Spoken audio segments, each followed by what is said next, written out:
So it is time to take a look at the new vehicles that have been added to the game, and I'll start with the new rank 15 French platoon. Now, when I looked at this vehicle, I thought, well, this looks like a Leopard, and that kind of made me happy because the Leopard A1A1 is one of my favorite vehicles in the game, and I kind of want a, well, new Leopard that can kind of replace the old one. So I'm very curious to see how this vehicle will perform and if this vehicle will live up to the name of the Leopard A1A1. Now this is the AMX 30B2B. It has a 105mm main gun. It is very fast, 65 km per hour in forward and backwards, which is very nice. It is lightweight, has very good penetration. The reload is also fairly fast. I mean, when I look at the stats of this vehicle, besides the speed, I mean, this is definitely a very mobile vehicle, much more mobile than the Leopard. Has about the same gun, although I believe this main gun might be a bit more powerful. And the protection is also a little bit upgraded on this vehicle. I mean, it has explosive reactive armor. The Leopard A1A1 doesn't have that, but this thing is fast. It's faster than the Leopard, so that extra mobility will be very beneficial, at least for a aggressive playstyle. And well, with that being said, let's see what this little tank can do. Now, so let's see how this thing will perform. And I got one of my favorite maps, American Desert. Now, this game mode is very easy from this side if you are driving a vehicle with a very tough turret, or if you have one of the ATGM carriers. You can easily just go right on top of the map and hide the hull while the turret or the missile is the only thing that's above the ground and visible. Now with this vehicle, the vehicle does have a decently protected turret, but the turret is mostly protected against missiles and ATFS or heat shells. APFSDS will just go through, since the explosive reactive armor isn't really good at deflecting armor-piercing shells. So while you can risk having the turret exposed only against vehicles that have heat type ammo, and since the magic dart, as I like to call it, APFSDS, is the best ammo currently in the game, you can't really risk that much because there is going to be a magic dart flying your way. Now the ammunition on this vehicle is positioned in the back of the turret. Technically, a high velocity shell with lots of penetration going through your turret from the front can hit the ammo at the back, and it can detonate the ammo, which is, you know, it's going to result in the destruction of the vehicle. So this vehicle should be played like Leopard, basically using cover, using the very good mobility, and of course taking advantage of the terrain, which is not exactly what I'm doing here. This is kind of a not really, let's say, the ideal spot for this vehicle. Ideally I want to go on the top of the map, but I wasn't able to get there on time, so this will have to do for now. And honestly, it's not that bad. This location is still pretty solid, so can't really complain about that. But it is a bit more risky if someone does shoot at you with armor piercing or a PFSDS. However, I'm pretty happy with the gun performance, and there is one big difference between the Leopard and the AMX. One that I almost forgot to mention. The Leopard has a stabilizer, so it means that you can shoot on the move, and you know the gun is not going to wobble all over the place. This vehicle doesn't have a stabilizer, and that's, if you are used to the Leopards, when you start driving this for the first time, it will feel like the vehicle is drunk, because you know the main gun is wobbling up and down. Now, the second vehicle of the platoon, the other AMX, the 30-120, does have a stabilizer, but that vehicle is a bit weird, and I'll cover that vehicle in one of the next videos. But this vehicle doesn't have a stabilizer, and you can't really shoot on the move, and you can't really peek, do snapshots easily. Since in order to do that, you have to have a stabilizer in order to, stabilize the aim. Now, I'm going to be doing. I'll go and become a ninja for a second, since my team isn't doing that well, and we have a lot of vehicles. So now the gun depression is really good, and this position for this vehicle in late game can be quite interesting. It does give you a very good view on the whole enemy team, and I'll try to kill as many tanks as possible. Although I have to say that wobbly aim is definitely not helping. I'm using APFSDS, and yeah, it does penetrate a lot. It has a very good. This gun is very good. The gun performance is fantastic. No complaints. Absolutely no complaints about the gun. Now the other tank, the second tank, the first shell is basically heat, and not even HE, that's just heat. So the second tank is a bit tough to start on.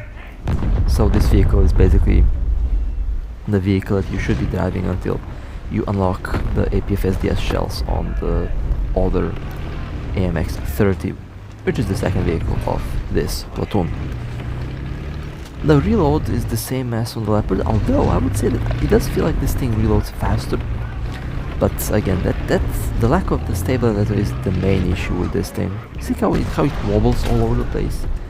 And I got saved by the reactive armor here, by the explosive reactive armor. The ATGM did hit, but it did no damage. Of course, once the reactive armor is hit, you lose the blocks basically. And if you get hit the same in the same spot twice, the tank will probably be destroyed. That's sort of how I got bombed. Now, without the reactive armor, this tank does look like a Leopard from the front. Well, about the same turret does really look like a Leopard. Even though it isn't, but the design of these vehicles is mostly about, well, not the same, but they're very similar. They work in a very similar way. Look at that. Oh, and I just realized something. I ran out of AP shells. Yeah, I did not pick enough shells for this round. And I still see that I can swap ammo once my ammo runs out. That's lovely.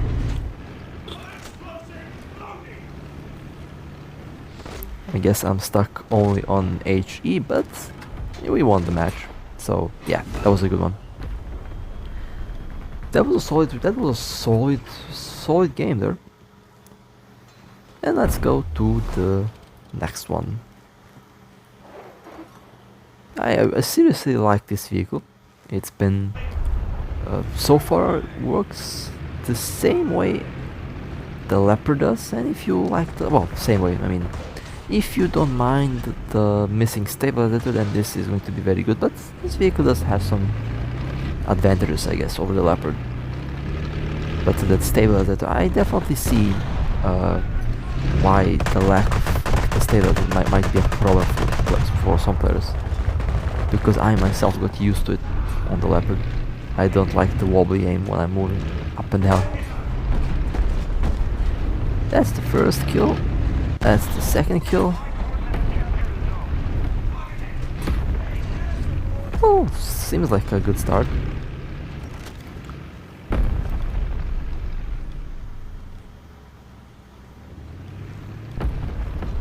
There you can see the ammo at the back. Basically, if you want to kill this vehicle, shoot it with AP in the turret. And then APFSDS, shoot it at the turret, and then the shell will just go through the turret and into the back of it, and then it will probably detonate the ammo. Something that is missing on the Leopard, although the survivability of this vehicle isn't really that bad for some reason, somehow. Somehow I don't have any problems with servability, even though based on how this vehicle is designed, kinda does scream that you should have some problems by, if you get hit. In the end, this vehicle plays the same way the Leopard does. Basically, you should not be getting hit. If you get hit, well, boom. That's just what happens.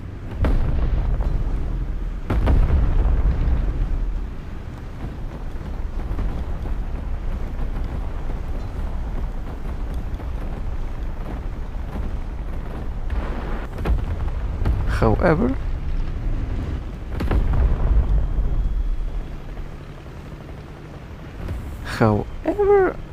I think I'm thinking. Yeah, I think I'll have to compare them. I think I'll have to compare the Leopard A1A1 with the AMX, just so we can see the differences between the vehicles.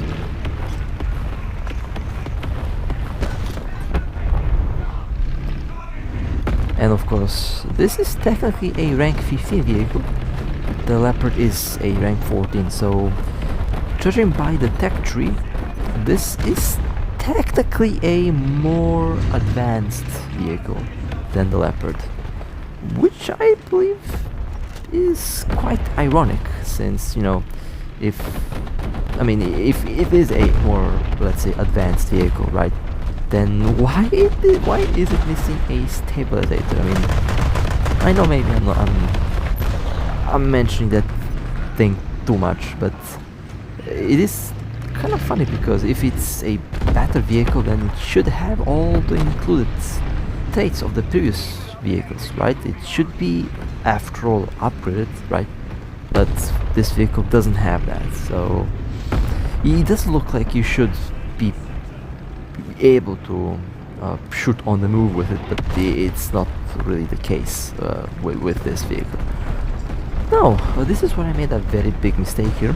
I thought that I was able to shoot over, and obviously I think most of you guys who are familiar with this terrain here, and most of you who are familiar with the design of this vehicle, you know that if you can shoot over and you have a big turret on top, that's a big weak spot. And since the armor on this thing isn't really the best, obviously, even though the armor isn't bad, but it's not fast. In height here, you can't rely on the armor at all. That huge turret, that commander's hatch, is a huge weak spot now that's visible to the entire enemy team. So this position here isn't the best for this vehicle, and you should totally avoid going here with the AMX, because it is not good. If someone hits me in the commander, it's game over, most likely. Well, I say most likely. It's most definitely, since there's no armor, and the spalling and everything will just go all over the place inside the vehicle. There's a mouse. Wish this tank was just a little bit taller so it could hit over the wall. It didn't penetrate a D55. How did that happen? I have no idea. Makes me believe that the Leopard's main gun is actually a little bit better, since the Leopard wouldn't bounce that. The Leopard would just easily penetrate the D55. And there we go. The mouse hits my... well, they hit the top portion of the turret, and yeah. The gunner got killed, the loader got killed, and the turret got crippled. Isn't that lovely? And this is why you should not go in this position with this vehicle. Now I have to repair, and it's not looking good for me. The turret is broken, and the crew members need some replacement. So I'll try to repair, I guess. Well, I have no other option, even though I'm in the open, exposed.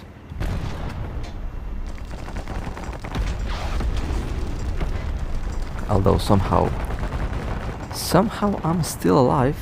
That's a miracle. I love how the mouse and the M48 are not even looking my way. And I think now it might be time for me to get out of this position and start shooting at these vehicles. Now the loader is dead, the loader just wasn't able to be repaired, so I guess time to move. And surprisingly, this is not a autoloader. I expected this to be an autoloader, but it isn't.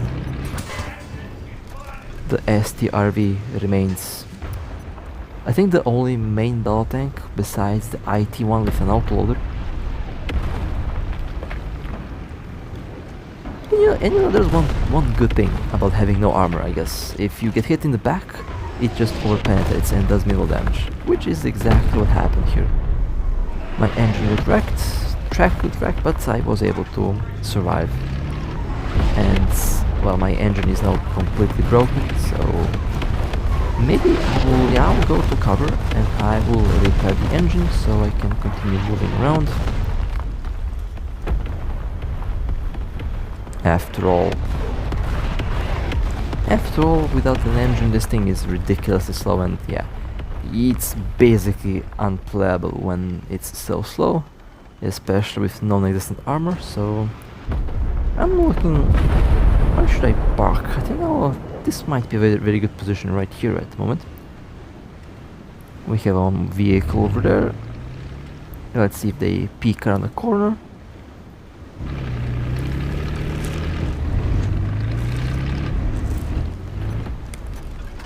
Or not.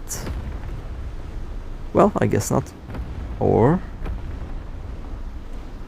will they? I have 6 kills though. Not bad, so I'll take it.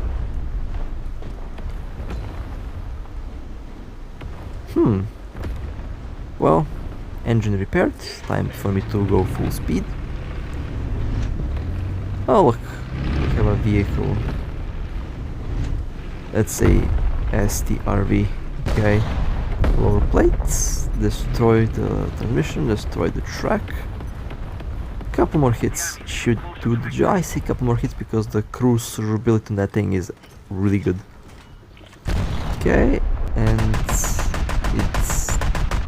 did little to no damage. This is what I'm saying, this thing is such a good survivability rating. It's a very good vehicle. There we go. STRV has been destroyed. Time for me to move forward. Actually, I think the STRV should be rank 15 because of how nasty that autoloader is. STRV 104 destroyed. That was a beautiful hit right in the ammo. That would be kill number 8. And I'm still second place. Well, that's fine. I mean, I think I got most kills in the match here. I should have most kills. We will see at the end. And that was a good match. That was honestly a good match. So, that was the AMX 30. Well, it has a weird name there, faulty, but that was the new AMX, the first tank of the platoon. And honestly, this vehicle is very interesting. I like it. It does play really well. The only thing that I can complain about is the lack of the stabilizer, but if you get used to it, it runs really well and it will give you no problems. So with that being said, I hope you guys enjoyed. If you would like to support me, feel free to like and subscribe. And with that being said, stay safe. As always, I'll see you next time.